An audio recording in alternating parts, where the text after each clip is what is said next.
And Democracy Now!, democracynow.org, the War and Peace Report. I'm Amy Goodman. Our guest is Ralph Nader, consumer advocate, former presidential candidate. Ralph, I want to ask you about the media and the rise of Donald Trump. This is CBS CEO Les Moonves speaking at a Morgan Stanley-hosted conference in San Francisco earlier this year. Who would have thought that this circus would come to town? But, you know, it may not be good for America, but it's damn good for CBS. That's all I got to say. So, what can I say? It's, you know, the money's rolling in, and this is... Polls are open. This is fun. I've never seen anything like this, and, you know, this is going to be a very good year for us. Sorry, it's a terrible thing to say, but bring it on, Donald. Go ahead. Keep going. That was Les Moonves, the CEO of CBS, Ralph Nader. There's a perfect monetized mind of the commercial media using public airways, our property, to cash in and give the candidates a free ride. By a free ride, I mean that the questions aren't particularly pointed when they interview them, and they're very repetitious, and they give these candidates like Trump and others front stage. But also they exclude leading citizens who could criticize the process, the candidates, and nourish the content of a presidential election campaign. And that's what these networks do. So he says, what can I say? Well, here's what you can say, Lester.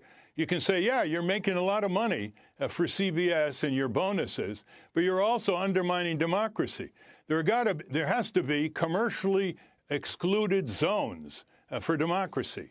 There's got to be sanctuaries that are not commercialized, and some things in our country that are not for sale. And elections should not be for sale, and they shouldn't be driven by mass media profit. I mean, it's really pretty amazing how insensitive a CEO can be about what your viewers just saw, Lester. What kind of questions do you think should be put to Donald Trump? For example, people talk about, well, this country has to get right financially, right the ship. He can do it. He's a billionaire businessman. How many times has Donald Trump gone bankrupt? I mean, in one project alone, right? Atlantic City Casino, was it 3 or 4 times? He's had 4 major bankruptcies of his companies. He refuses to divulge his huge tax returns. He keeps saying his auditors are working on it as he bides his time and gets past one primary after another. And if we had his tax returns, we could see how little tax he really pays. He's almost admitted that. Second, whether he really does give to philanthropy like he says he does. Third, what his entanglements are in his shady business dealings. And, of course, that kind of detailed tax returns would lead to other lines of inquiry by the media. But, you know, Chuck Todd asks regularly on Meet the Press, and he keeps putting them off. But the way to deal with Donald Trump is to throw him on the defensive, because he talks in terms of delightful conclusions. He's going to get jobs. He's going to do this. He's going to do that, like a father authority figure. But he never says how he's going to do it. And he implies that he's being elected to a one-branch government, the White House, as if Congress doesn't have a role in whether he's going to build a $25 billion wall, the Mexican border, or doesn't have a role in whether he's going to slap a 45% tariff on Chinese imports.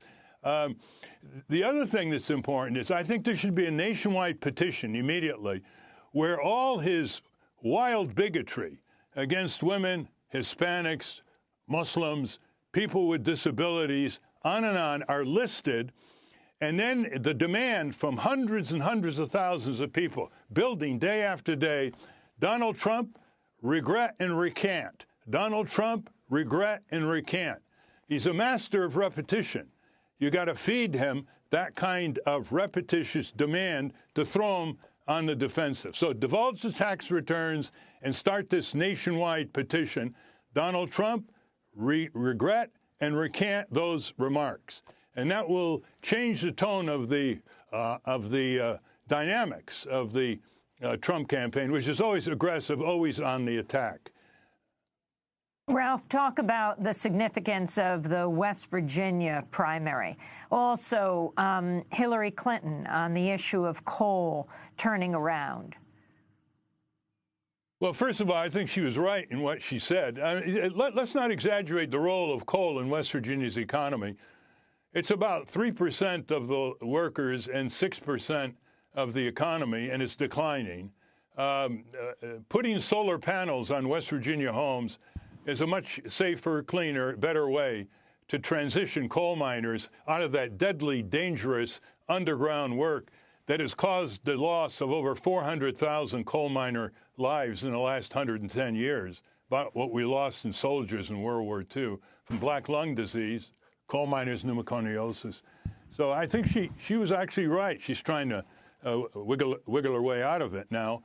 But West Virginia is an interesting case. It's poor people, rich land, minerals, and it's been voting Republican for members of Congress, voting Republican in the presidential races recently.